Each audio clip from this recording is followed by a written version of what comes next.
Welcome to our next episode of Fandom Family Chats. This is a production of Family Fan Clubs on Facebook. You can find us all over Facebook. You can find us all over social media under Fandom Family Chats. Look us up, get dialed in, get plugged in, and get ready to listen to some crazy people talk crazy stuff. Hey guys, I'm Maureen. I'm Jeanette. I'm Shelby. And we are back with The Resident, and this is us this week. And we are in season 518 of The Resident. It's called Ride or Die. I take offense to that title because it's Cade and Conrad in this, and I take offense to Ride or Die title. No, thank you. I'm not here for that. I'm gonna process that. But speaking of Conrad, this issue is brought back up. We haven't seen it in a couple weeks, which is kind of weird because it's been absent for a couple weeks and then it pops up and now it's all about it. So we're back to the prescription doing this again this week. Mm-hmm. Yeah. So it starts off with the patient dying in the ER, and did he die? I thought Huntley said they brought him back. No, he overdosed. I'm pretty sure. Yeah. Oh, I thought she said they brought him back. Okay. They brought him back, I think, in the field, but then he died on the table. Oh, okay. Yeah, but so they found a prescription in his pocket, and it was written under Conrad's name. Mm-hmm. And I'm assuming that that's why it was kind of let go for a while, and now it's back again because they didn't have any other false prescriptions again. Yeah. But this episode, I don't know, it seemed really weird to me. I mean, I don't like putting down our shows and stuff, you know that, but they were all on night shift, which I thought was weird. Like, it'd be one thing if it was just one or two of them that picked up a shift or whatever, but the whole team was on night shift, which doesn't happen ever in real life. And then, I don't know, the episode was just very weird to me. Mm-hmm. I agree with that. And this mafia thing just seems weird, the mafia storyline. It doesn't fit, I don't think, on The Resident. Like on other shows, yeah, but it doesn't feel right for me. Mm-hmm. I don't like it. Yeah, like I could see it on our Chicago shows because it could bring in Voight and all them, but exactly not with this. I will admit that I am biased because I hate Cade. So I know you do. Any storyline, and she was worse this episode, by the way. It's weird. Yeah, I'm hoping that now that her identity is possibly like shown, that maybe she'll actually end up leaving, but I don't know if that's promising or not. I don't think she is. I don't hate her, but maybe she'll get shot. Maureen, good God.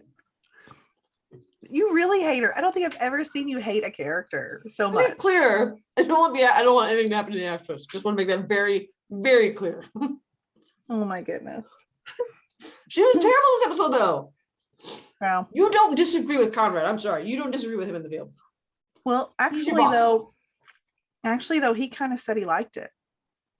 No, he said, I like working with people with strong opinions sometimes. Mm-hmm. No, unfortunately, I think he liked it. But he does put patient care first. Yeah. And that was, even everybody in the staff was against that decision. Yeah. And it was because of that decision that buffoon intern tripped over the thing, because they had to keep that in there for what Kate did in the field. Yeah, AJ was mad. Mm-hmm. Like, well, first of all, he was mad about the intern too, but AJ was mad about her doing that in the field. He did not agree with that at all. No, like he even said something along the lines of like, now we got to clean up her mess or something like that. Okay. I'm going to defend, even though, I mean, I don't really care because I don't really care for her either way. But in all of our medical shows, when someone who's not a surgeon does a surgical procedure in the field, mm-hmm. the surgeons get mad about it. It happens every single time. So he was going to be Devin also got mad. Who did? Devin also got mad. Well, Conrad was also mad. Conrad disagreed with it. I mean, the guy, I don't know. We don't know though. Would he have survived? Maybe he wouldn't have. We don't know. Without it. I don't disagree with Conrad ever. I'm just playing devil's advocate to defend Cade because no one else is going to. So. Amanda's not here to do it. It terrible. It was ballsy. I'll give her that. But it wasn't protocol. And when you're dealing with patient care and stuff, you need to follow protocol, especially in a situation like that. regardless of how you feel, regardless of the training that you have, regardless of whatever, protocol is protocol, period. And that's it. As a medical professional, that is my opinion too. Well, we know I always like the rebel doctors, so I'm okay with going. The other reason I didn't like her this episode is because she called him when he was at the pharmacy and said, "Your page is up. We need you now." Excuse you. Who are you? And then he got there and she was like, "Where were you?" Not your business. It is not your business to know where he was. Conrad's not mad about it though. I mean, he was bothered when she said, "Where were you?" He was bothered by it. And when she said, "We need you now," he was also bothered by it. Yeah, if it was Kit saying that, because Kit's technically his boss, like, I would be more okay with it. But Kincaid, whatever her name is that her name? Is it Kincaid? Because I thought it was just Cade. No, her last name's Kincaid, I'm pretty sure. Oh. I think they call her Cade. No, she doesn't deserve a full last name. Maureen. I don't know. Whatever her last name. Why I is. just like her so much. I honestly have no idea. I don't know either. She's the redheaded stepchild. That's what it is. She's cold and unfeeling and mean and rude, and I don't like how she treats my people. Yeah. She was helping him with the pharmacy lady that came into the hospital, though. She was right about that. I'll give her that. She was right why it happened, but did she really need to beat him over the head with it? Because I'm pretty sure he was well aware and made her know that. Yeah. What was he supposed to do? Another person came into the ER, died with something that was in his name. He's supposed to call the FBI. I mean, that's what he should have done. I mean, if I'm being honest, Conrad was wrong here. But did we actually establish that at the end? Because I thought they said your involvement here is done. I thought that's where we left it at the last time we saw the mafia. That they said you guys are done now. Well, yeah, but then if it comes back up, I feel like you probably. I think it was. Yeah, her name's Dr. Kincaid Sullivan. They just call her Kate. Kincaid's her first name. Yeah, who knew? No, I mean, I think you should have called the FBI because I mean, these people are dangerous people, and so for him. I was upset at him for going in and confronting this and putting himself in danger, knowing that he's got Gigi at home. Like something really bad could have happened there. So I think he was wrong here. And I don't usually say Conrad's wrong, but he was wrong this time. That dude was a scary dude. He was huge. He was like a house. And it was like pure muscle. Like his chest was like 8 times the size of his lower half. He's a big guy. Conrad's a small guy. So like, this guy could hurt you bad. I mean, he's wiry, but he's not like he's little. He doesn't have semi trucks in his arms. But I did think it was weird. Like he just pulled up and just walked in there and said, "This, give me the answers." Like, I don't think that's how that's gonna work for you. No.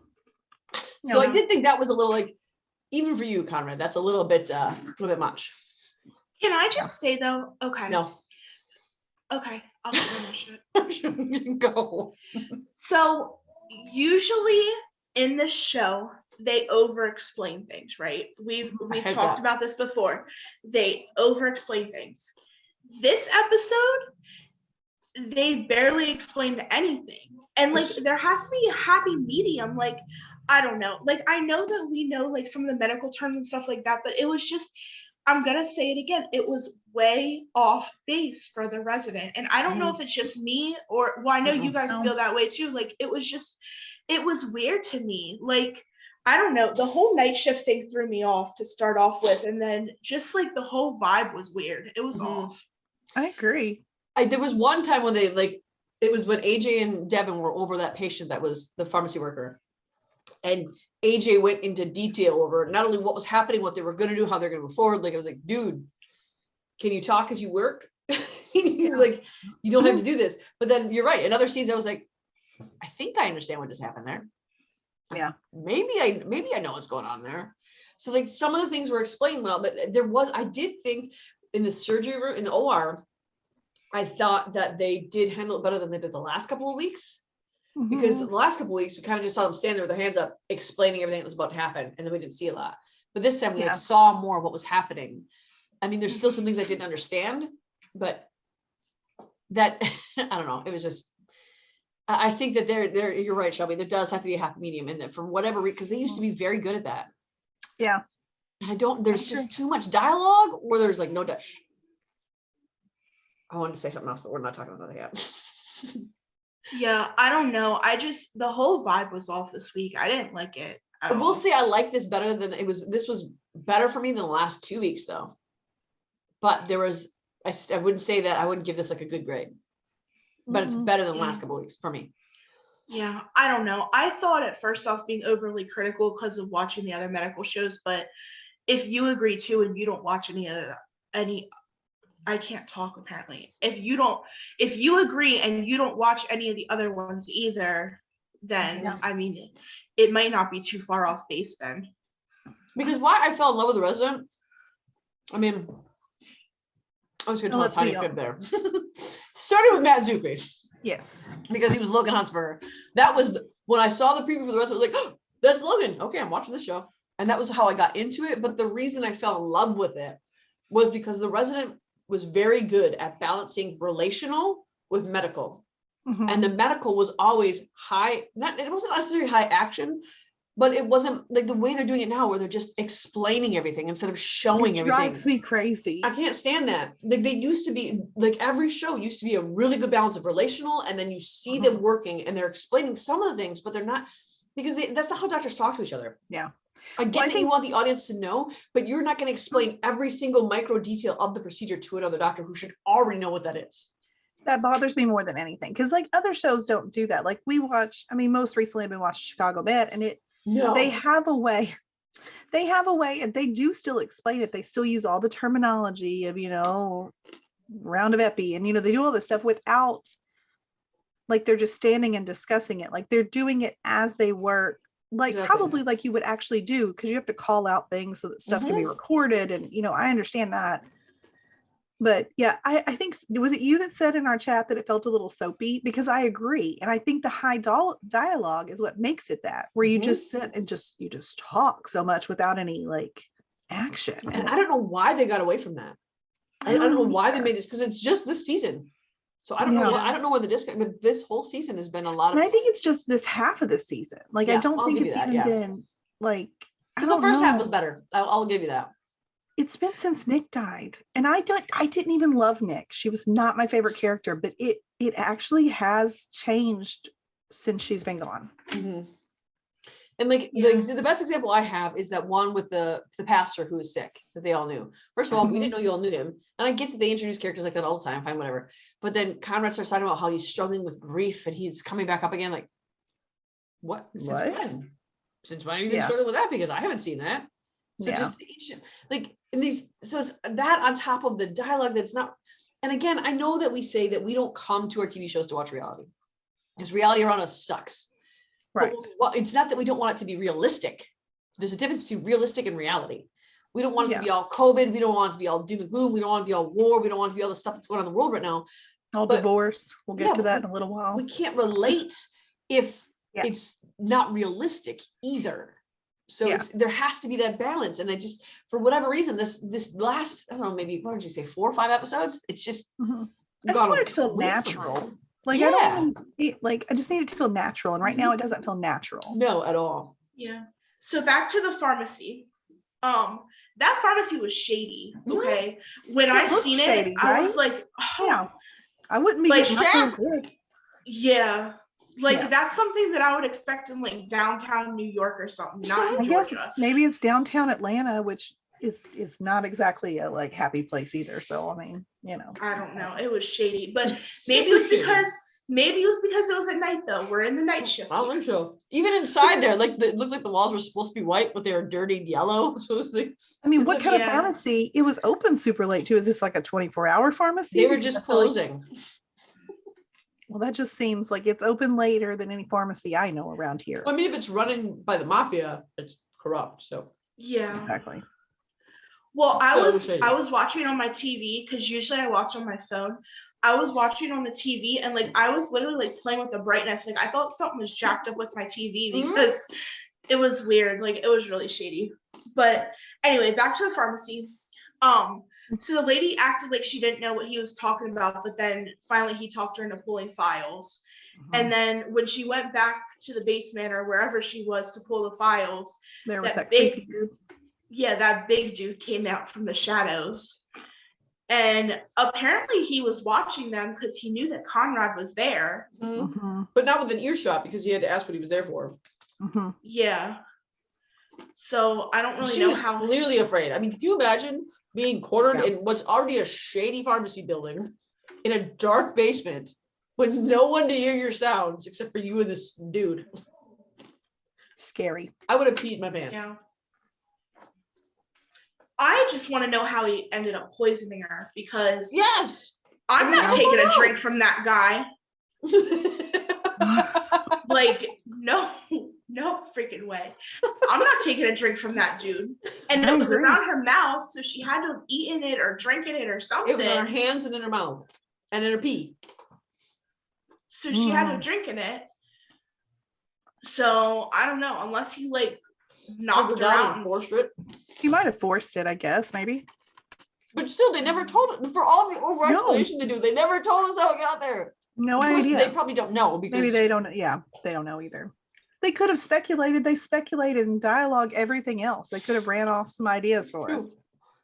But when the guy Off found her, topic. she was pulling records. She was trying to pull Mhm. records, and she had said that his credit. How did she say it? His credit card didn't go through, so she was checking his records. Yeah, I don't know. It didn't make any sense. something like that.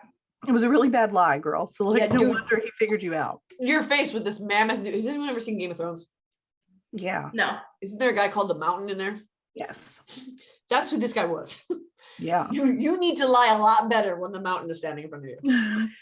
What I did like is that when she was brought in, Conrad was honest with Cade and said, "This is the girl from the pharmacy that I confronted." And Cade did freak out on him, but then all she did was follow him around the rest of the time saying, "You know, this is your fault. You know, this is your fault. You know, that's why she was pushed down the stairs. You know, it was your fault, right? It was all you. This is all you. This is all on you." And finally, And Conrad with his optimistic mind, he's like, well, she could have been drunk and fell down the steps. Yeah, no. you. And then Kincaid's like, well, how was she when you visited her just a couple hours ago? Well, she was fine. And then when they were in the room watching over it, she followed him into the observation room to the OR to be like, "Yeah, this is on you, you know. Like, can you walk away, please?" I don't think she Because said it how quite many- that many times more. Yes, I think she she's did. exaggerating just Every a little. time she was around him, she Just said, a "This is little. on you." And then How that's many, why how Conrad many I exploded. told you so's? Mhm. Right. Yes. And that's when Conrad was like, "You don't think I know this? Will I feel guilty if she dies? Yes. Can I change it? No. That's why we have to save her." Like, that's what you should be focused on. Not, Yeah. look at how terrible of a doctor you are. Look at what you did to this girl. Look how bad you suck.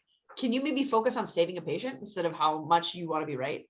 And you know, okay. Coming you from know the something lady else that who didn't make loves to be sense? right. But I can admit Just when I'm throw wrong. that I'm just not wrong very often. That's the problem.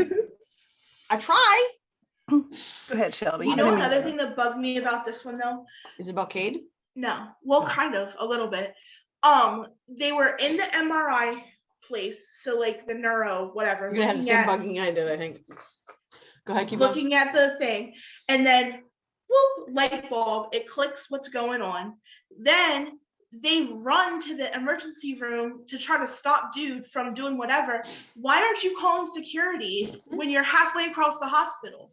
You're running like a maniac saying, oh, move out my way, excuse me, running into people, when you could have just called security and someone could have been there, and then she was dead when you got there anyway, when it could have all been avoided because you could have called somebody. Yeah. Dramatic effect. And then when she saw him, all she did was stand there and stare at him. Right? I mean, like, What, are just you guys letting making get a love with good your look at eyes now? What are face. you doing? You can just How did he only see her? Because they like, but he didn't see Conrad's face.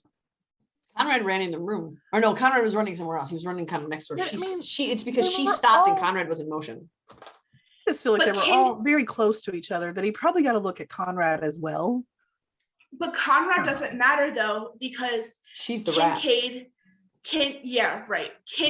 is the inside person, and she already has an ally, But whatever. Except for that guy, like, he knew that it was a guy in there. He probably would have recognized like Conrad for being the guy in the pharmacy. Unless the reason she has to keep moving is because the mafia keep recognizing her and they've shared the information with each other and they recognize, maybe. oh, that's who that is. Yeah, because Yeah. if she has a protective order against her and she's under protective custody, no one can know who you are. You're basically completely wiped off the board. Like, a lot of times you're not even supposed to get a job or anything. Yeah. Of course, the other option is that she is so arrogant that she wanted to stare him down with her eyeballs because she thought she could intimidate him. That's another option. Maybe that's what she was doing. But Billy and Leela saved the day. And the other bummer too is that he said call Billy and Leela, and then I don't even think Leela had a line. You knew she was in them when she turned around. And like, oh, there's Leela. Yeah. Yeah. Even Billy wasn't talking, but they made a point to say they're going to do this operation, and we didn't even hear from this. So it's as much of the talking that they're doing that it's just like, okay, these are two main actors on the show. They don't have any lines, but you're going to give the anesthesiologist a bunch of lines. Okay. Oh, she got on my nerves. I didn't like her. So I was confused by this anesthesiologist at first because one, I didn't realize she was an anesthesiologist. I thought she was an intern or a resident, or not a resident. I thought she was like an intern or a nurse or something. I recognized she was in pink scrubs, and that's different. But it's night shift. I don't know. So when she was saying all this weird stuff, I'm like, what is she doing? Yeah. And I felt the way Belle did. It was like, she's a steal, Belle. Keep telling yourself that. I mean, if she was there for comic relief, I would have gladly just had Nolan instead. Yeah. Here's my problem with bringing this girl in, because we have her introduced tonight, and we have these other two random families that were involved tonight that we spent so much time on. These two families we're never going to see again. And this anesthesiologist, I don't know how much a regular she is, but I'm sorry, we already have side characters that we are invested in, that we would rather see than bringing in brand new side characters that we don't care anything about, because you're bringing them in there to be comic relief when we already have comic relief. Yeah. Use the side characters, the characters that you had us get attached to over the last 5 years, and do more with them. Don't add more people in. Do more with what we've got. I agree. Yeah. And I mean, like, I don't know, because I mean, like, even with like this accident, like it's like it felt rushed for us to care about these people. It's like all of a sudden we've got this like sob story going on, and I'm like, wait, what even happened? Like, I had to like stop and like think, like, okay, so some kid's driving too fast in his brand new Porsche, and he runs into a building and then hurt some lady in there. I don't know, but it was like we were supposed to instantly care about what was going on with them, because they spent so much time on telling their backstory through these characters. Yeah, and again, it was just them telling it. So first of all, that's my issue, but the other issue is we don't know these people, and we are never going to see them again. So there's not a chance we're going to get invested in whether or not they're happy or sad. Yeah. But when the Chinese family, who's the mother was hit, he's like, we came from China, we had nothing. We did this and we did this and we did this, and your mother's been through worse. She'll get through this. And then all of a sudden, this other immigrant family comes in from Colombia, I think they said. He's like, we came from nothing. I wanted my kids to have everything, and now this happened. This is all your fault. Like, why are we getting so much backstory on you two? And why are you just telling us this? I don't really care. I mean, I just don't. The only storyline that I cared about this episode was AJ's mother. Yeah. And I know that probably sounds harsh, but this whole accident thing, like, I get that it's a hospital and you need to have people or whatever, but this wasn't it. I mean, we needed the care. We needed the accident because we needed, Cade to do the ECMO in the field on the kid. And it was the focusing on the random characters and their backstory that I didn't need. I don't need all that. Yeah, I agree with that. Because I mean, we needed it to set up drama. I mean, but I actually liked that storyline. I wasn't very invested in it, but it was interesting to me. Yeah. And their whole arguing in the dang emergency room thing too. I agree. And that stupid intern person in Grey's Anatomy, he would have been fired. Oh, I don't mind him though, because last week he had a shining week, so I'm okay with him. I don't know his name. I wouldn't want him working on my grandmother. I don't know why he's being thrown into surgery stuff. That he's supposed to be in geriatrics. He's not supposed to be in the ER or I don't know why they're throwing, because that was decided last week, wasn't it? That he wanted to go into that kind of care. Yeah. And then dude trips over a wire with blood flying everywhere. And that was another thing. Guys. How long did they just stand still and watch that blood flip? Yes. And then AJ yells at him. What's the point of yelling at him? Okay. AJ's going through his own personal stuff. And I love AJ. I love Jamal, whatever his name is. Welcome, Jamal. Love AJ. Thank you. Love AJ. Love his character. Love how he is with his mother. But when dude has personal stuff going on, dude brings it out on everybody. Yeah. And I didn't appreciate him yelling a couple times. I jumped. I see why Amanda jumped. because I jumped too. Yeah, because honestly, I mean, yeah, the kid messed up, but I honestly thought He owned AJ it, was though. too harsh on him. Mhm. And I mean, he did own it. He It did was go an out there and say accident. it. You know, I mean, it was an One, accident. there was too many people in that flipping room. Mhm. Too many people. That room was packed tight. You couldn't, that tube was hanging out on the floor off of the thing. You couldn't move around it unless you tiptoed behind people and you're trying to rush her into surgery. You're trying to rush her in somewhere. So it was bound to happen. If he didn't do it, someone else would have done it. But the other issue is that it popped out, and even like it was almost like they all took a full solid minute to give him a disparaging look. Like, could you maybe stop the bleeding? Could you maybe put the tube back? Could you maybe move your butts and not stand there and stare at this kid? Like, why are you standing still? Then they made him put his finger inside of the artery, and then there was another gurney coming towards them, and he's like, oh, they don't look like they're moving, and AJ's like, we'll make it work. Move over. Like, what do you mean make it work? Then he has to jump to not do on the thing, and I was waiting for him to fall, and that probably would have made me laugh. That was an opportunity for him to have another shining moment. I felt like AJ was harsh then. AJ was harsh then. I agree with you. He should have handled that differently. But he did have to keep his finger in the artery. She was going to start bleeding. So I think for that resident or the intern, it gave him a shining moment to be like, okay, I'm going to make this work. But then he screwed it up in the OR. Yeah, then he let it go, and AJ gave him another speech. And I was about tired of AJ's speeches by the end of the thing. And then he's an intern, and I'm sorry, I have a lot of beef with this episode, as you can tell. I see that. Then he was an intern, and interns shouldn't be talking to family about stuff like this. Did you see how sad he was? Mm-hmm. I mean, I know that he messed up and stuff, but he should not have been the only one talking to the family. Yeah, the maybe doctor should have been out there. Maybe make him do it, but go with him. Yeah. You know, because Devin didn't have to be in the OR, and Devin is the one who walked out there in the first place. And when this intern tried to speak, Devin gave him a look, and he had to stop talking back up. So Devin could do the talking. But in the OR is the time that I felt like it was justified how AJ reacted, because you have to keep your hand there. You've been told it several times. You know that there's a hole in her artery. If you lift your hand, it's going to start bleeding out. Why did you lift your hand to reach for something that you didn't have to reach for? Why? Like, why? why did you do that? So that was the one time I thought, come on, man, you screwed that up. But he knew he screwed it up too. So, I mean, I don't know. Yeah, I don't know. I don't like reprimand speeches, and AJ was doing a lot of that this time. And I think they were trying to display, and I think I didn't like it either, because it's rude and annoying, but I think that was the point. And I think in that aspect, it was rude. It was annoying. I didn't like it. But I think that we're going to find that nobody did. And they're trying to find a way. I appreciate that they're trying to at least show in a creative way what he's dealing with, because we all know that that's when he has personal stuff going on, he gets like this. Yeah. And so it's a creative way to show that his mom is really affecting him, because last week we just got him telling us how much it was affecting him. But then we got, I don't know, there's that other surgery where we met our anesthesiologist. That was weird. So on the boy, and I do love Kit and Bill. They were a good moment in this. I like how they had a lot of good moments. You know, she tried to, she had him that like chair in there, like, buddy, you're gonna sit, you know, because she didn't want him to be working anyways. Oh, is that what it was? I looked away for a minute, and then I saw him looking at her, and then she went, "Is everybody comfortable?" And I didn't understand what happened. Yeah, I mean, she put something in there because she knew he wouldn't be able to like stand for that very long. So. Oh, I thought that was adorable. I love her. I like Belle. Yeah, because before that, she was asking him, like, you had a long surgery before this. Are you going to be good for this one?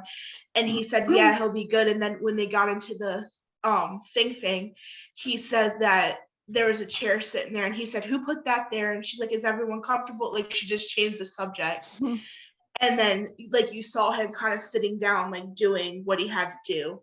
I love how he knows, like, not to argue with her. Like, he just knows, like, all right, well, we're just going to do this. I absolutely love their relationship. I really do. And even when they were looking at the scans, and he was leaning on the desk, and he sat up, and she was like, I am allowed to notice when you were leaning on a desk for support. She's just, that's the kind of honesty that I like. It's my favorite parts when they're on the screen, because they do it well, and they show, like, because we were able to see what he was doing and she responded to it. So I think that those two, they're getting Kit and Bell right, but we're not getting enough of Kit and Bell. There's every time Nolan's on screen, he's got it right, but we're not getting enough of Nolan. So it's just, and even like with Padma, like I like Padma. I do too. I think her storyline is stupid right now, and we're getting a whole lot of that. Like I don't like why are we doing this? Something different with her, but that's not part and of I think episode. like, but with the anesthesiologist too, like she in that surgery, I didn't like her at first when she was with the boy in the accident, right? Because she's like, maybe I'm a vampire. It's when I come out to like, what? Okay, you don't have to be so, and I get that people are weird, different. I understand that, extroverts, whatever. But it was odd. She's very good at her job though, because she did that real fast. And I could see that. And in the OR, she was more toned down, so I could tolerate her more. But if she would have stayed the way she was when she first came out, I would not have tolerated her at all. And even her, like we already have an anesthesiologist, Dr. Chu, that did the little dance with Nolan. I mean, I was like, oh, okay, I could like him. Like he's the fun. daytime anesthesiologist. Yes. Everybody else is on night shift. Why can't I don't understand either. I feel like they're just giving us too many new things when they need to. It's gonna come up later, and this is us, but they're doing the same thing there, and I don't like it. Oh man, yeah, no, that one's gonna be a fun conversation. So let's move on to the part of the episode we did like. Yes. AJ and Carol. It was a tough episode, but I really enjoyed their scenes. Carol mastered it. Oh God. I know I'm gonna bawl when she good. dies. Yeah. When she dies, I know I'm gonna cry my eyes out. It's gonna be so sad. I don't want her to go. No. And it was hard, like, because my kids, I watched This Is Us first because I'd watched it today.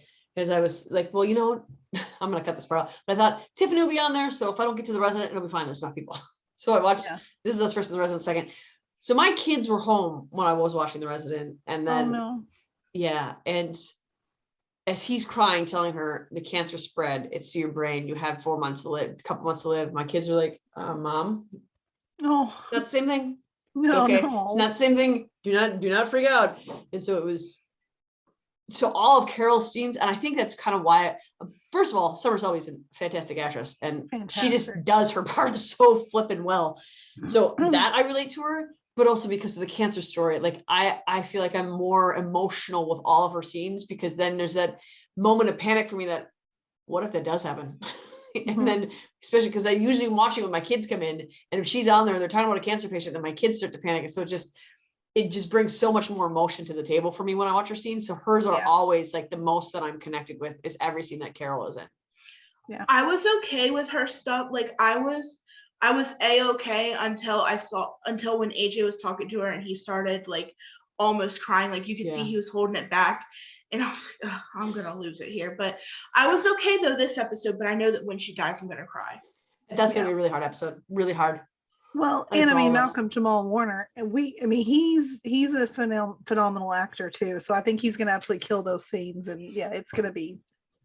I mean, we've heard straight from Summer like how amazing he is with all of their scenes together and stuff. Like she absolutely adores him. Yeah. So I imagine, even though, obviously it's not real, it's a show, but I imagine it's going to be hard for them to, but it can still be realistic. Act it out. Yeah. It feels real most of the time when we watch stuff. Right? And the things that we don't like about AJ that we were talking about tonight shows how good of an actor he is, because he's in, that's part of his character, that's how his emotion comes out. It's not like it's they wrote that so stupid because I don't like it. It's intentional that we don't like that, because we're seeing a side of his character that is emotionally traumatized, and that's how it comes out.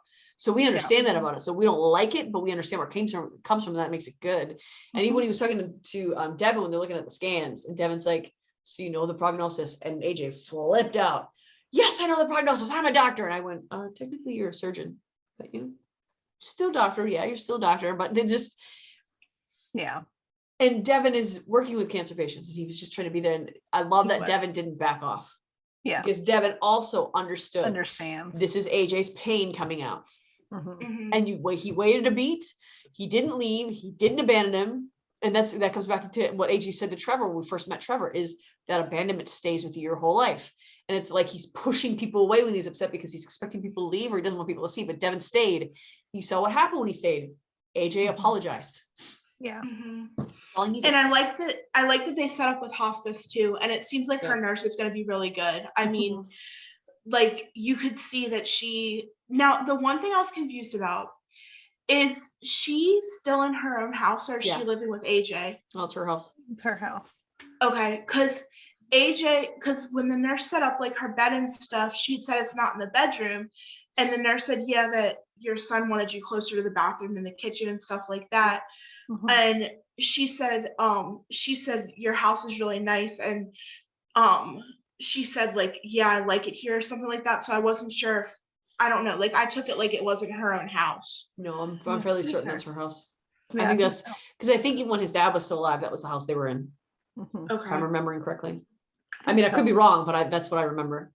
I think so too. I don't know for sure, I guess. And I did love that they thought to put the bed where she could see the flies, the birds and the garden, and where she had it was the view, because when you're, and I'm not as sick as she is with cancer, but when I'm on the couch and I can't move and I'm in pain, I've got nothing to look at except for just staring at things that are inside my house already. So to have that much forethought to make it so that she's emotionally, mentally, and physically as comfortable as possible was really sweet. And that touched me a lot, that they thought of all the ways to make it viewably pleasurable and spiritually pleasurable for her and all that. The one thing that I did have, and again, it's just with the dialogue, because I feel like he was right when he was talking about a hospice. Mhm. And I was like, everything he said, there's an accurate statement. Not enough people take advantage of it because they think it's just an end of life thing. You have to wait till the last minute. So everything he said was correct, but it felt like an advertisement for hospice. He did. I thought so too. So yes, it was a correct statement. And I get that you want, because I think part of the thing is that this show is trying to like instill knowledge into people about medical issues, but it comes off cheesy. It comes off too Like an wordy. infomercial. It comes off as a commercial, and it was right information, and it's good information for people to have, and it's good information for people to know. Could you put it on a blurb on the end of the show? Well, you could have also had it. Well, I mean, I feel like you could have had it in a more natural way with your mother and still got the same information across. Yeah. Mm-hmm. But I thought that too. And what's good is that we like seeing AJ and Carol, and next week it looks like we're gonna get a lot of that too. Yeah. What I was gonna say was, next week, do you guys think, because hospice is basically palliative care, like just preparing to pass away, do you guys think that AJ is going to stick with that, or do you think he's going to play God and try to? I think he's going to do both. I think he's going to try to find a cure while leaving her in hospice. Mm-hmm. I think he's going to at least attempt it, but I mean, the preview looks like Conrad's there, and Conrad's going to probably find a way to talk him out of what he's trying to do. Yeah. Because I also don't want to see him like waste his last little bit of time with her in this search for a cure that you're not going to find. So I really hope that he doesn't cross any lines. I don't think he will. Yeah. Because any lines he would cross would be harmful to his mom, so I don't think he will. Yeah. It's going to be a tough one, I think. But what I don't like is that we just got through with Devin in that trial, that it's going to cause more harm than good. And he didn't like it, but he's like, you know what? You were right. It was the right call. I just want to be with my mom. And then he's talking to Conrad in the preview, and he says, there's got to be we need to try some kind of intervention. And Conrad says, any intervention we try could lead to harm. But we have to try it. What happened to it was the right call to let your mother not be in pain and be suffering. He's getting panicked. Exactly. So I think next week is going to be really emotional and hard to watch. And part of me is hoping that we don't see the end of Carol next week, but part of me thinks that that's going to have to be what it is next week, because I don't know how much longer they're going to be able to drag it out. Because if they come up with a miracle cure at the last second, that's not realistic. Oh, I hope they don't. I mean, as much as I'd love for her to stick around, I don't want to see that. No, I just in the promo, she looked a lot older too. Like, I don't know if you guys noticed, but like her hair was graying and stuff. Like, I'm sure that they're not doing a time jump, but I'm sure that the cancer. It was this week too, and stuff. Mm-hmm. Her hair was street gray in this episode too. Yeah, I think it's aging her. So that's what's coming up next week. Is there's a more AJ Carroll, and that's all we saw in the preview. So I don't know if it's going to be solidly that with Conrad mixed in there, or if we're going to mix in some other stuff. But it's going to be AJ Carroll heavy episode. So tune in for that next week. And on that note, we're going to move into the final chapter of This Is Us. So 12, Katobi. I did not know how I was going to feel going into this. I have mixed feelings because last week I raged at Kate, and I stand by everything I said last week. I just listened to what you said last week, and I stand by it as well. Just throwing that out there. And why is that? Well, because you were right, but I mean, I'm cool with saying it on this one because I totally agree with everything. So this episode, I wasn't mad at anyone like I have been the last few episodes. I agree. I was real, y'all. I bawled like the whole episode. I was really sad. It was just really hard to watch, like the destruction of this marriage. Like, I don't know. It was tough. Yeah. And I like that they start with, I didn't really like it, but I mean, we see them going to therapy, and I have issues with their therapy sessions too, but. So Toby agrees to pretty much uproot his life that he's made for himself in San Francisco to move back to LA for Kate. I didn't like that.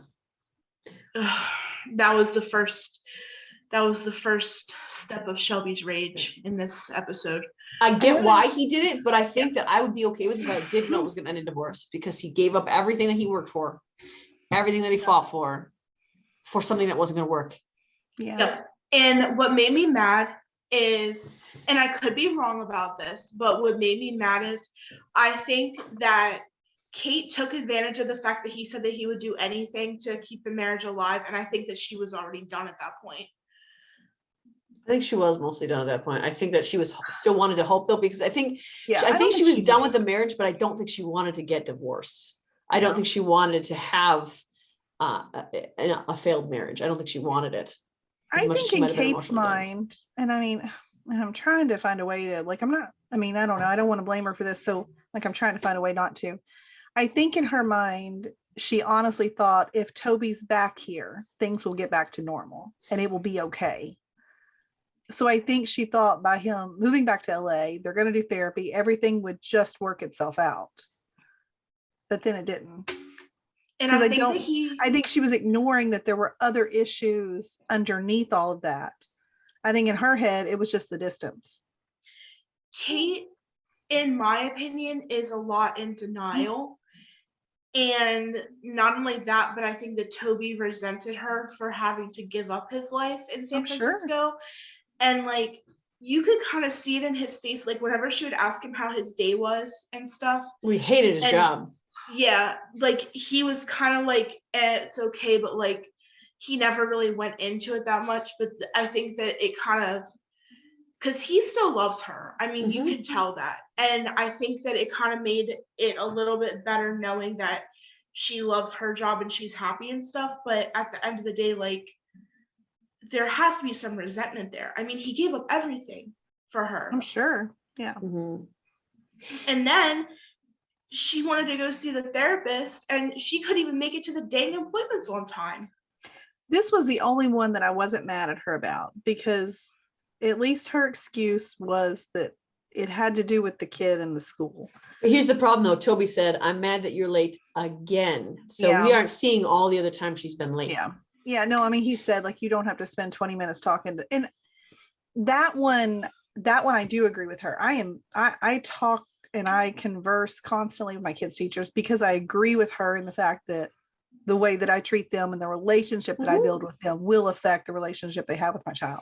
And I've always been like that. So in that little piece, I was like, but the other thing there too is that you have to, at some point, you have to recognize that your marriage is just as important as your children too.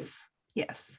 And I think had she been a little more apologetic, a little more this is the thing, this is what my issue with Kate is all the time. She takes no ownership for her mistakes and her part in these problems. Whereas Toby takes all the ownership. Every time he does something wrong, he's the first to admit it. He's the first to say like, hey, I screwed up here. She won't do that. Yeah. And I think that's one of their biggest downfalls here, is that she won't take ownership of anything she does. Because I mean, we don't know, like on Toby's part either, what he's sacrificing to be at this therapy on time too, because you figure, okay, around here, kids get out of school, say 3:00. Okay. So if Kate picks up the kids at 3:00, their appointment's at 3:30, but she talks to them. So she's not done till 4. A normal work day is what, 8 to 4, 9 to 5, whatever. Usually. So Toby might be leaving work early, might be going in early so that he can get out early. You know, like he's making these sacrifices to make sure that he's at the therapy on time, and Kate can't even get there on time, regardless of what the excuse is. Now, I don't have kids, so I might have different opinions than you guys do. But regardless of the situation, I mean, if you have an appointment, you have an appointment. I'm sure if it was a doctor's appointment, she would tell the teacher that she has a doctor's appointment and she has to go. I mean, an appointment's an appointment. Yeah. And if I had an appointment with my husband for a counseling appointment, I would make arrangements for wherever, because her kids are going somewhere, wherever her kids are going to be either be picked up or to be watched at the school or to be somehow taken care of, so I can attend to this marriage appointment with my husband, because my marriage, and here's the difference, is that I do agree that Kate was done after that last fight. And even before then, she was done. That's why at the San Francisco episode, where it was Kate's part of trilogy, she called and asked for that job because she was done then, I think. And then the fight made it worse. So she was already done, but she was hoping to not have a failed marriage. So she's like, you know what? If he goes to therapy and he talks about what's wrong, then it'll be better. So I think she was already checked out. And on top of that, the kids were always more important than her marriage with Toby. Kids always took top notch, always, in every situation, in all things. And that's not, I don't think that's how a marriage should be. I have 3 children. My kids are not always above my husband.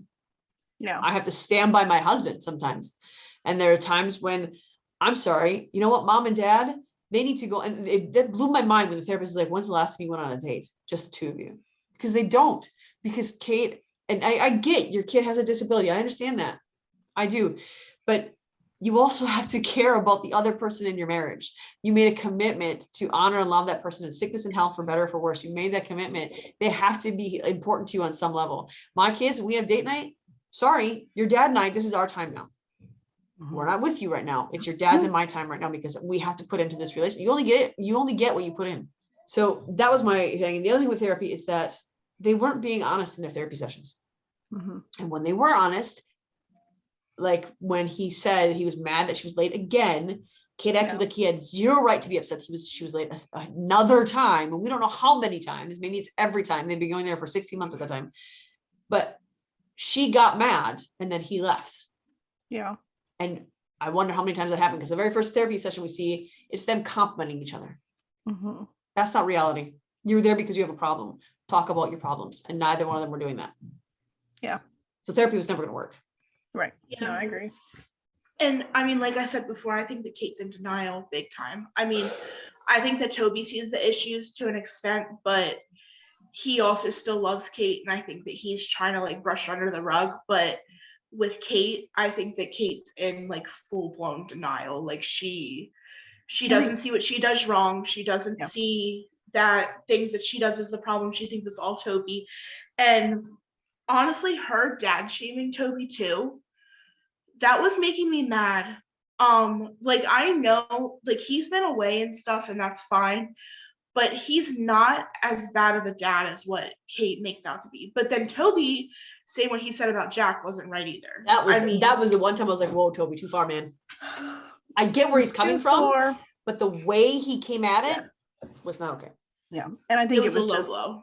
It was just him blowing up, because I 16 months of not sharing your feelings and getting more and more upset. I actually think he's right. Yeah. But he definitely shouldn't have said that in the way that he said it. No. But Kate, I mean, too, like I am guilty of, and I mean, I hate, this is probably why these episodes bother me so much, because I just feel so much of it. I am guilty of probably acting like I know what the kids need over my husband. I am guilty of this. Me too. But when it is brought to my attention, and he has brought it to my attention, I am instantly apologetic for it. Okay, I'm sorry. I should not have done that. Like, it's almost like she came at it like I need to justify. Yeah. Like, I'm right. I am better for them. And it was like, that's what set him off over the edge. Yes. Yes. I mean, that's, you know, you say stuff not realizing what you're doing, that's one thing. But when you're specifically called out on it and you refuse to admit your part in it, it's a whole nother situation for me. But now I refuse to admit your part in it, to say, you're right, I am going to do it. Because he said, you know, I put them to bed all the time, right? And she went, no, you don't. Really? Right. I mean, I would have said, really? I'm sorry. You know, you do put them to bed a lot. I mean, I would have instantly realized, okay, I screwed up. I shouldn't have said that. That was not right. My problem too, though, is, she dad shames him and stuff, but you can correct me if this isn't the right term, but she's kind of a helicopter parent. So how is he going to be a good dad if you're always putting down what he does? I don't think she's a helicopter parent with her kids. I think that she helicopter parents Toby. Yes, because I was gonna say, because the kids, I mean, you taught the 2-year-old or 3-year-old how to unlock the door and walk to the park, so you're the opposite of a helicopter. But it's because she thinks that Toby doesn't know what to do. Yeah. She doesn't think he has a relationship with them. She doesn't think that he understands them. She doesn't think that he can do what she does. Yeah, which is not okay. Yeah, and I agree with you. And like I said, I get it, because I mean, like, I am guilty all the time of thinking that my way to do things is the right way. I think that with that dinner too, like, she asked Toby how his workday was, and he made a comment on it. She knows he hates his job. She told him before he took the job, he didn't want to take it. He's allowed to hate his job. Yeah, that's okay. And she acts like, oh, how dare he say that? And that was, so that dinner frustrated me, because it felt like from the start, like, he also was bottling up his feelings, and you knew something was coming out and it was going to be ugly and not okay. But she also was putting zero effort into it, because he was like, well, how was your day? The usual. Aren't you mad that he's not more involved in the thing that you love? And then you're not going to tell him about the thing that you love? He hates his job. Doesn't mean you have to hate yours. Yeah. And my thing is too, like, if you don't want to hear what someone has to say, don't ask them. So exactly. Kenny, when Kenny has a bad day, I don't even ask him about his day, because I don't want to hear him scream and yell about whatever happened.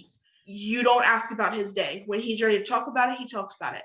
If you know that Toby hates his job, why are you asking about his day? If you don't want to hear that it sucks.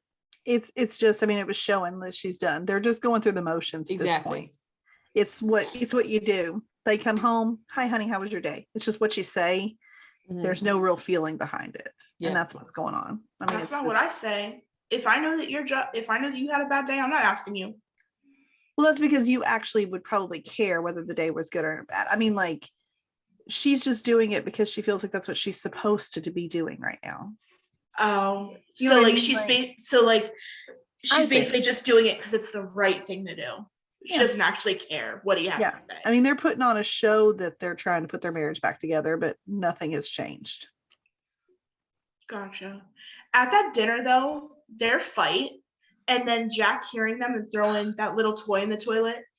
Again, he is not freaking deaf. Yeah, I mean, like, and that's what it is. I mean, this episode showed that as much as I hate it, they needed to be divorced. I mean, they're fighting, the kids are hearing it, it's starting to affect them. It's just no longer a healthy environment. No. And honestly, my thing before was that Toby was still so in it. Yeah. And she was being terrible to him. Yeah. She didn't care about him. She didn't want that relationship. And the other thing too that I was thinking is that in that trilogy episode where she's like, I miss the old Toby. Well, he was becoming the old Toby, depressed and miserable. So you're getting old Toby. This is what he was trying to tell you. What is so wrong about not being old Toby? He returned to old Toby and you divorced him. So take your pick, what you want. Yeah. But, it's like he couldn't win. And I think that with the past episodes, he was still fighting so hard for them and doing all of the right things, thinking only of their family, not of himself, where she was just thinking of herself. In this episode, it was so clear that he couldn't take anymore, and she had already exited the marriage.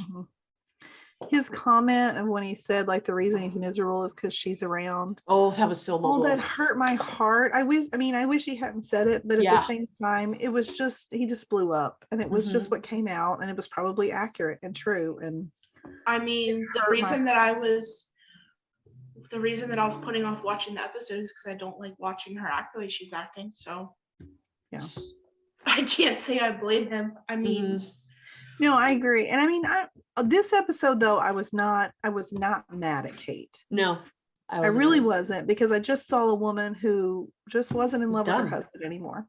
It was over. And I wouldn't even say she didn't love him. I would say she just was done with everything.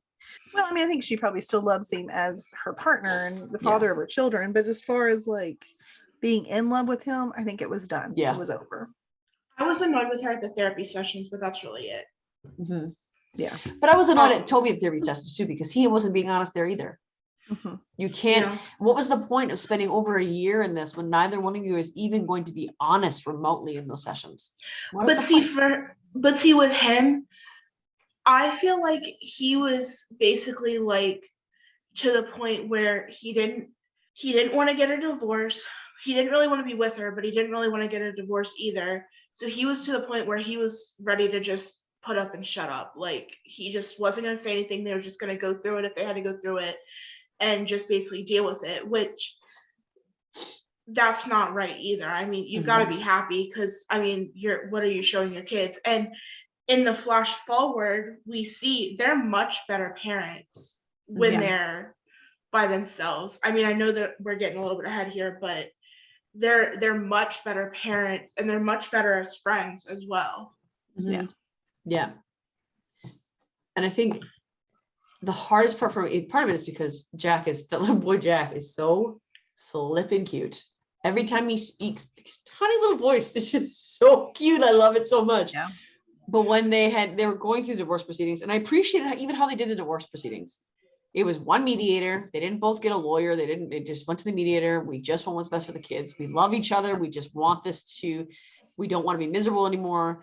But when he brought the kids back and they put Jack in his bed, and he was like, "You're both here." And then Toby cried. And that's when I was like, oh no.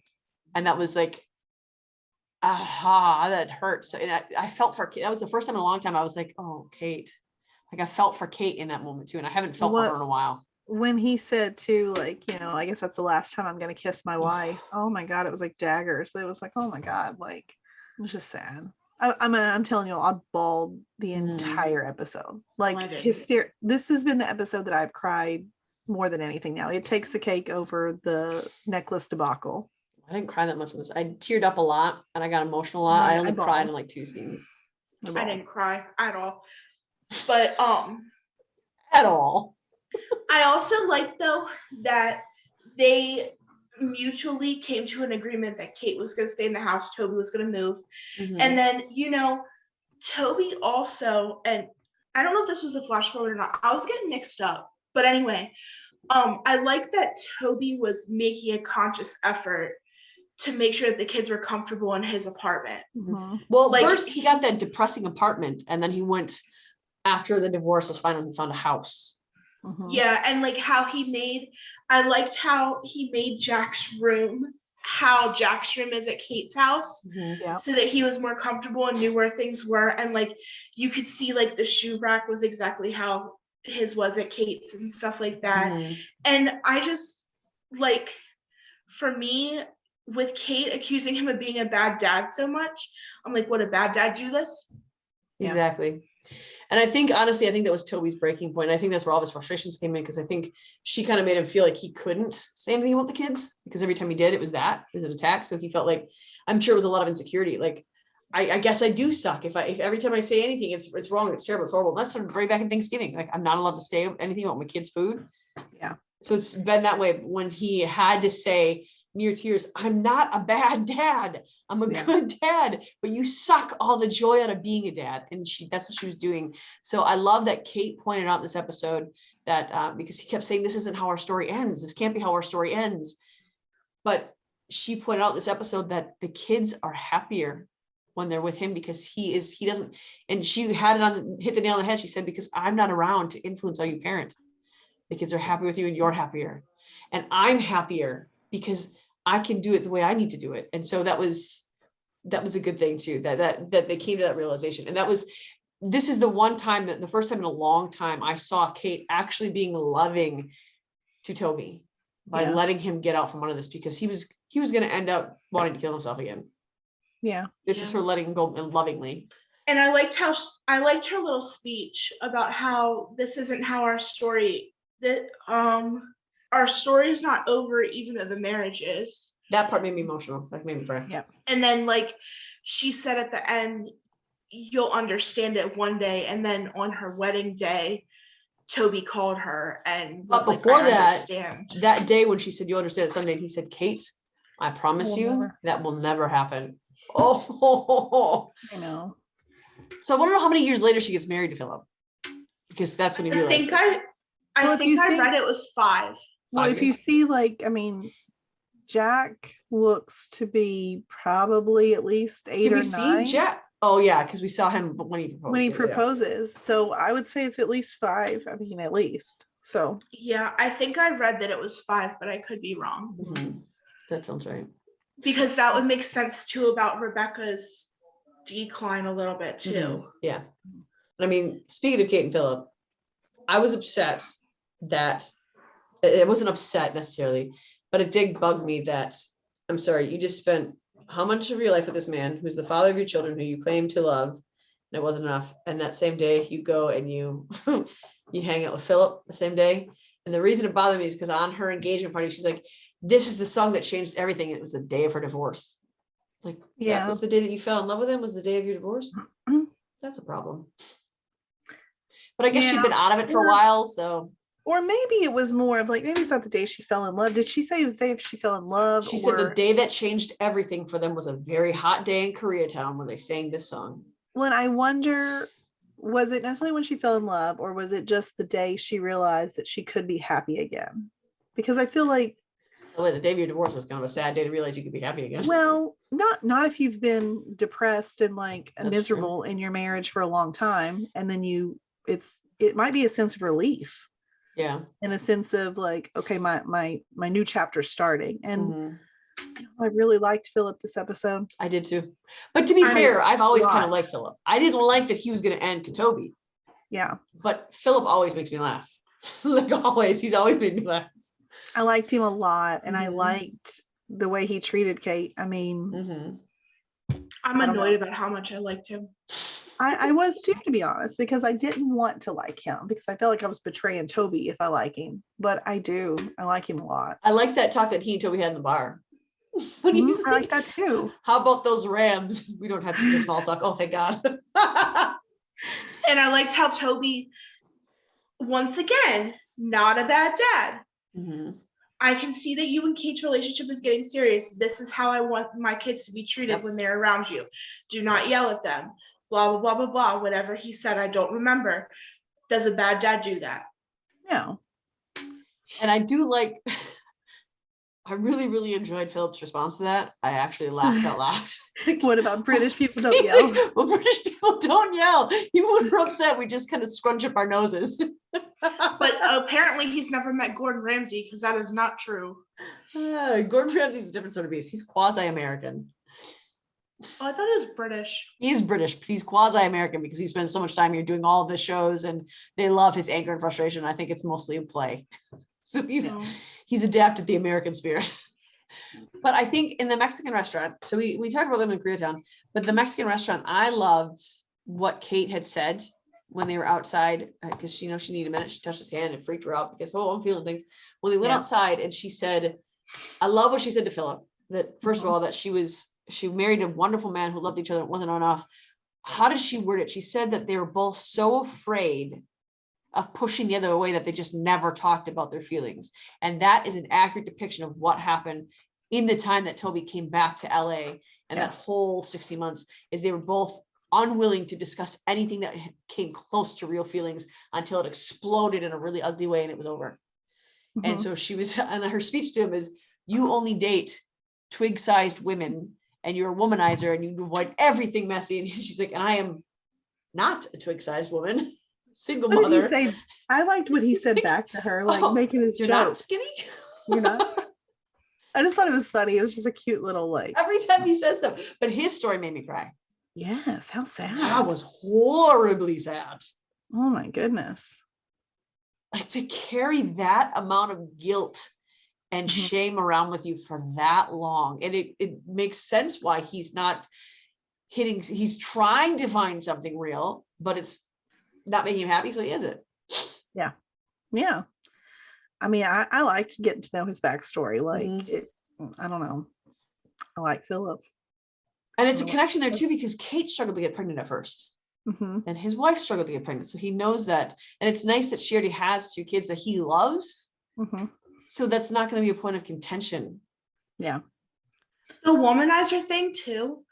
I just put this together, but it kind of relates to Kevin too. Like we always talk about how Kate kind of has high standards, like when it comes to her guys, like as far as the men in her life and stuff. Mhm. The whole womanizer part of it that Philip is kind of revolves around Kevin in a way, because Kevin was always kind of a womanizer, to put it nicely. Mhm. I had another word in my mind, but but that Kevin's a serial monogamy. I mean, he like is a serial. He wants to be in love. Like he can't help himself. He also can't stop cheating on the girls that he's with. Right. I mean, well, I think he just chases that. He chases that dream of like true love, and I don't know. And I think that's why Kate let her marriage go on so long when she was so miserable, when she was already checked out. And that's what I was meaning, is that's what I think she didn't want to fail marriage, because, and Toby pulled out the Jack Pearson thing because he recognized that's exactly what was happening. She wanted the marriage that her father had and her mother had. And that's the same thing that Kevin wanted. And that's to a lesser degree what, I mean, it's hard to say that Randall wanted that. Randall just happened to get that. He kind of got it. So, you know, it's hard to say because we don't see their build up a whole lot, but that was what he wanted when he was with Beth, is he wanted that marriage. Randall's just the only one who got it successfully. He got it better, in my opinion. Yeah. Kate did annoy me a little bit though with her little speech about the that they loved each other so much, but it wasn't enough, because like, I don't know, it just seems like she's always trying to play victim. Like, I think she included herself in that though. Mm-hmm. I think so. Because she said both of us were so scared of pushing each other away that neither one of us was honest with our feelings. Yeah. She did take some ownership in that conversation. I don't know. I'm so annoyed with her. Every word that comes out of her mouth, I'm like, here we are playing victim again. This episode redeemed her a little bit for me. Yeah, I'm kind of glad that they're done, because I think we could see Kate being a happier person, which is going to make her a more likable person now that she's not miserable. And honestly, I think the reason most of us couldn't stand Kate is because she was destroying someone we loved. And now that we aren't going to have to be forced to watch that over and over and over again, I think she's going to be more likable because we see Toby happy. It's like, okay, well, she didn't wreck him. That was the part that I think I said that to you all, that if I knew that Toby was going to have a happy ending too, this would be easier to deal with. So knowing that makes this easier for me. Yeah. Toby with his corny joke. We know, you guys know I love corny jokes. I love my corny jokes. Toby with his corny joke, I literally laughed out loud. And then like the fact that she came back with one, you don't know her name yet, I don't think, but the fact that she came back with one, I laughed out loud at that one too. Like I absolutely loved it. Yeah, hers was better actually. I mean, I felt for Toby. He was like, oh, that was a joke. And I was like, oh, she didn't get it. So I felt Toby. There was like, ah. The other part of the talk that I liked was, and maybe it's just because I love football, but with him and Toby and Philip were talking, and Philip's like, oh, I presume they got a field goal. So he's like, good God, man, do you not know anything about American football? I was thinking the same thing. Toby's like, I was like, man, you're gonna have to learn if you're gonna be with Kate. Like, Toby sat there and taught him. Yeah, this is why Toby's like amazing guy, you know. And when he drops off the kids, Philip invites him for dinner. So we're seeing that same, and that goes back to what Kevin said to Kate. Oh my gosh, I forgot her name for a minute. What Kevin said to Kate at the 3-year-old birthday party. He's like, look at Madison and I. Look at how well we're doing. The same thing is happening with Toby and Kate and Philip and their 2 kids. And it's the same thing, only it's Kevin and Madison and Elijah and their 2 kids. So it's Shelby pointing out that parallel was absolutely correct, because it's the same thing. And I will say the one thing that we didn't mention about Kate and Toby that I thought was like, oh, when she was asking about her job, he's like, yeah, and if they would only pay her better, I could quit my job. And then she was like, wow. He did say it was a dig at the school, not at her, but wow. Yeah. Probably shouldn't say that in Mixed Company. Probably but not. He does help Philip understand how to treat his kids. He helps Philip understand football because he knows how important it is to Kate. He wants this relationship of Kate's to be successful. That's a sign of a good dude. And then he eats dinner with them and he hangs out with them. So it was nice to see the pressure off, and it was nice to not be so stressed out every time they were on the screen. Right. Yeah. The whole proposal thing was really cute, how he included the kids into it. And then, he asked Jack his opinion. And then, like, when he was actually doing it, he had them hold the signs up. I thought that was adorable. I liked what he called the kids too. Yes, I was going to say, what was it, Jeremy? Like something like Jeremy sniveling kids or something like that. I love it. I saw somebody in the group was like, "That's so rude." I'm like, they are joking. They're kids, you know. It's fine. And I it's think- British. Like, people have to remember that British people have a much different humor than we do most of the time, and I love it. So I was gonna say he was just being silly. Like I didn't Yeah. really take it as him criticizing the kids. No, he even told, because we saw him be serious with Toby, and he said, there's not a way to soften this blow for you, make it palatable, but I Yeah. love your kids, and it's an Mhm. honor to help. And he emphasized the word help raise them. yes. So when Yeah. you get him serious, that's really how he feels about his kids. And those Oh, kids yeah. know that. Kate knows that. He's British. He's got dark, dry humor. And Yeah. I that's my favorite kind of humor. So Me too. that's why Philip has always made me laugh.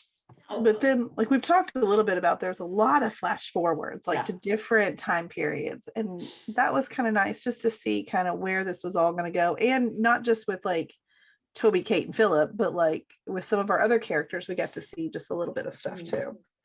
We see Elijah and Madison are expecting a baby, so clearly they get married. Sophie's Not real there. happy about that one. Sophie's there with her husband, That one, And- I am happy. and Kevin's there with a random girl. State That's Farm what girl. I'm mad about. Like, why are you introducing somebody new? You got us invested in all these people. Why? Because but I mean, they listed off a million different girls that he's so. I know. Kevin is at this point is still in his stage of, I mean, poor Kevin. But we know I he gets swear, married in 5 years. he's gonna do it. He's gonna Yes, do but it. I don't want it to be to some rando. I still don't think it is. Do you think it's gonna be to what, Zoe? There is speculation that the blonde sitting next to him in the wedding preview is Cassidy, but she's not really Oh, blonde. so I it doesn't forgot make about sense. Cassidy. But I don't think it's Sophie. I think that's tying up that story. Yeah. I mean, I don't know. I don't think it's Sophie. We see it's not Madison. She's happy. I want it to be Cassie at this point because I agree that I don't want it to be a random person. I'm going to need it to be somebody that I care about. There's no satisfaction in that. Yeah. So I don't know. I mean, we'll see, but I think we're just, there is said this someone, I mean, you know, there's someone with him at the wedding. So I guess we'll figure out who that is. I said this before, I'm going to say it again. And maybe I'm just dramatic. But if I was Caitlin Thompson and this story is based loosely off of Dan Fogelman's life and his brother and sister, Dan Fogelman is obviously Kevin in this show, which, yeah. I said Anyway. obvious.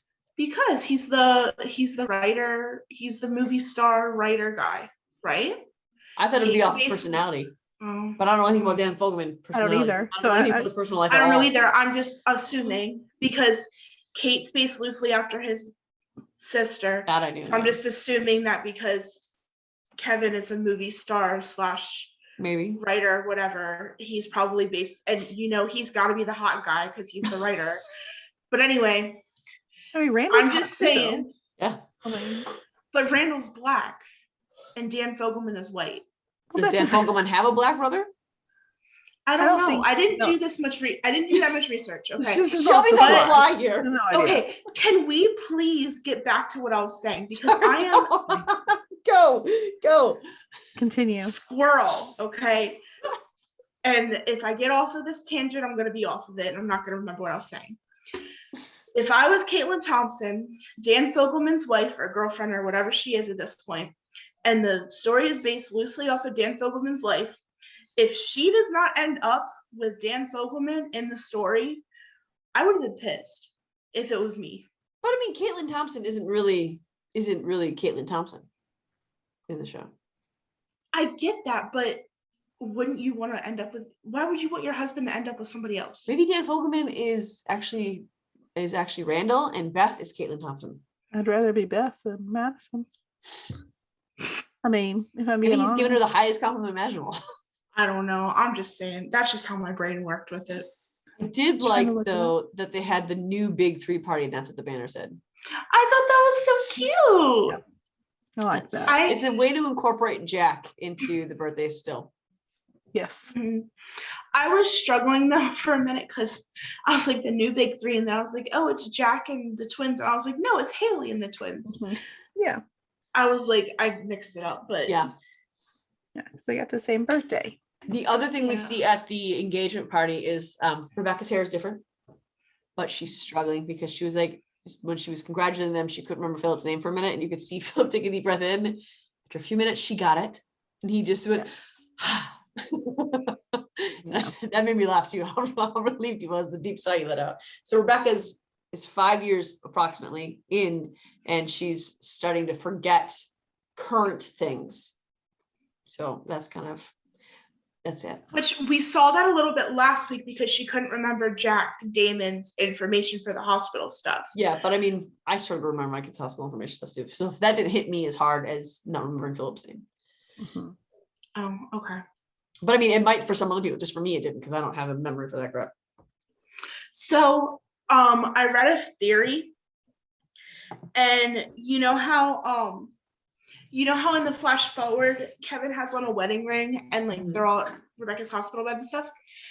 So the theory is she doesn't remember Miguel, but she thinks that Kevin is Jack because like son, I don't like that. husband, and he's like pretending to be That could get Jack. real creepy real fast. I don't like that because like the whole point of like him having on that wedding ring has given us all hope that Kevin finds his happy ending. Mhm. And so if he doesn't, it's gonna bug me. I'd rather she think Nikki is Jack than Kevin is Jack. Me too. But I mean, logically speaking, though, with Alzheimer's, I mean, Anybody is. A woman could walk in the room and they could think that you are a dude with Alzheimer's. Yeah, I mean, my great grandma, she thought that my mom was my grandma, and she thought that I was my mom when I was a kid, and then she had no idea who my grandma was at all. Yeah, but I mean, Alzheimer's isn't. It doesn't need a direct connection to something to make it so in their mind. So it could be that, but it could also be that any guy who would have walked in the room that looked remotely like Jack, she would think is Jack, or sounded like Jack, or smelled like Jack, or wore a shirt that looked like Jack's. That's true. I don't know. Kevin's like a foot taller than scary. Jack. Mm-hmm. I feel like he doesn't look that much like him. No, he doesn't look a lot. Nikki looks more like Jack than Kevin looks like Jack. I want Kevin To be I happy. want him to be married and happy and settled and like good.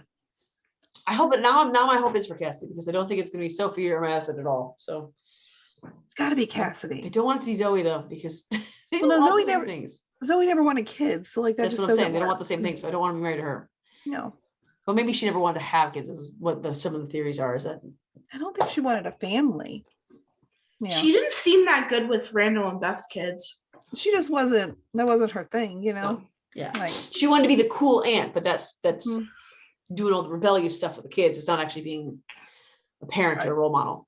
I mean, I relate to that.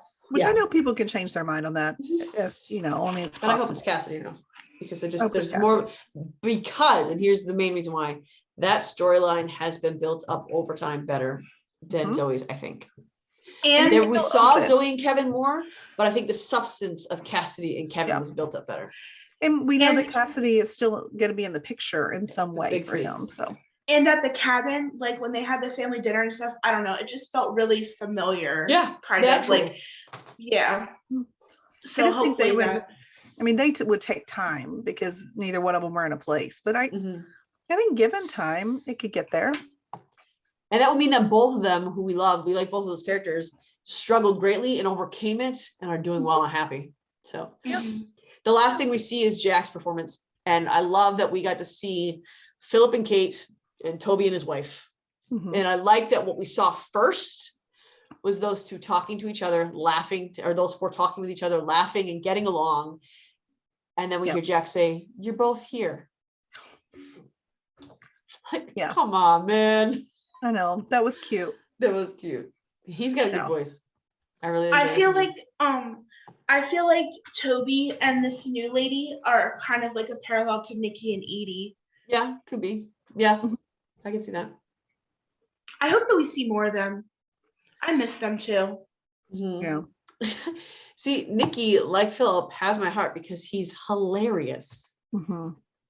Well, now that I'm getting better with the actors' names and stuff, I was actually reading like the beginning credits of who like was supposed to be in it and stuff. Do you know what I mean? And it said Griffin Dunn on it, but he wasn't there. And it made me sad. He's probably supporting cast that's always on there.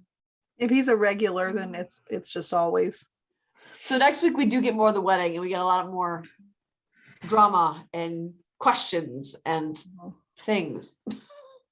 I laughed in that preview, and I think I said it too. Like Madison and Beth trying to figure out who Kevin has slept with is like all of us all season trying to figure out these little things. They're in there looking for clues, and like we're pausing screens. I mean, this is what we've been doing this whole time. She even took a picture of the bra and the shirt on the chair. What good is that going to do you? You're gonna hold it up to everybody there? People have already noticed this bra. I have seen this on like message boards that they're saying that it couldn't be Sophie because Alexandra Breckenridge is much larger chest than would fit. I'm like, people are really like paying attention to this. Wow. But it's accurate. I mean, that doesn't look like that could be her bra. I don't think I remember how big her chest looked. But I think when they're trying to figure out who the secret woman is, maybe they just think Cassidy is a business partner and not a romance. But then who is he looking back at? I think he's looking back at Sophie because Sophie would be there too, probably. Because Randall was directly behind him, but a seat to his left. It looks like a blonde. Yeah. Well, yeah. If that's who it is, but I mean, I just thought maybe the person that's kind of blurred was the person he's looking at. It kind of looks like it. They try to trip us up a lot, but we do see it's Cassidy he's sitting next to. Yes. At the wedding in the blue dress. Yeah. We pause the screen. It's for sure her. It's definitely her. She's there, which is nice. I like Cassidy. Yeah. Miguel has me a little scared. I've seen other people speculating that it's going to be too much for him and he's going to leave. I don't think he'll leave. He'll never will. No way. Unfortunately, now that we've heard there's 2 deaths, as we read that somewhere, correct? A long time ago, there was an article about there was 2 deaths. So it's Rebecca and someone. Well, we suspected Miguel was dead when we saw that flash forward. Well, I suspected it was Kate, and now I know that's not accurate. So, but I feel like Miguel would be the easy way.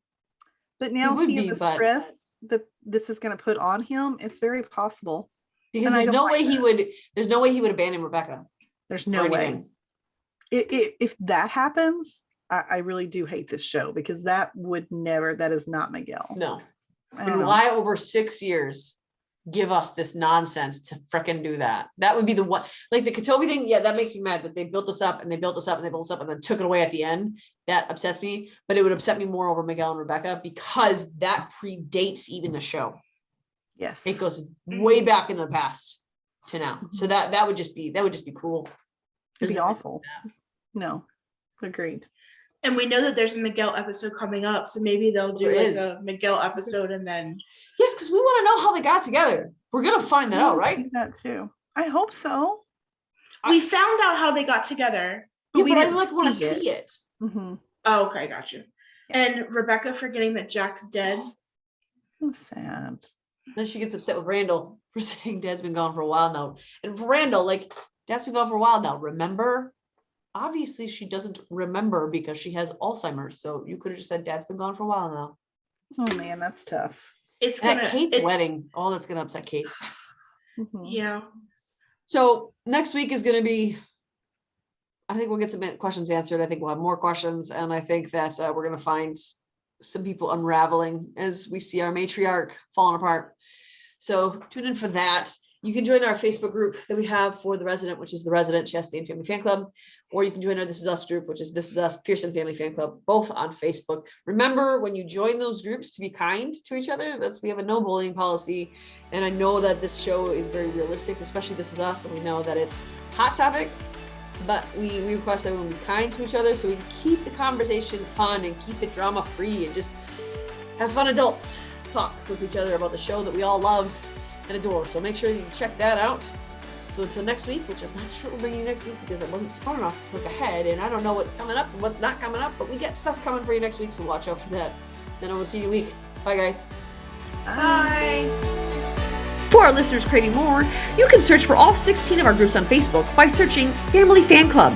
Come on over and join the conversation. You can also find us on Instagram, Twitter, and TikTok under Fandom Family Chats. We try to always make sure to have something that will entertain. Of course, we'd also love your feedback, the good and any bad. And you can provide that by emailing us at familyfanclub2021@gmail.com. Keep an eye out for our website coming soon, where you'll be able to buy FFC merch and merch about some of your favorite TV shows with some favorite sayings and images. We're also working toward hosting a Comic-Con style event in 2024 where some of your favorite fandoms, cast, crew, and fans alike will come together for a fun-filled weekend. You can find those announcements on our website coming at you soon. Keep watching and listening, and as always, don't forget to share and subscribe.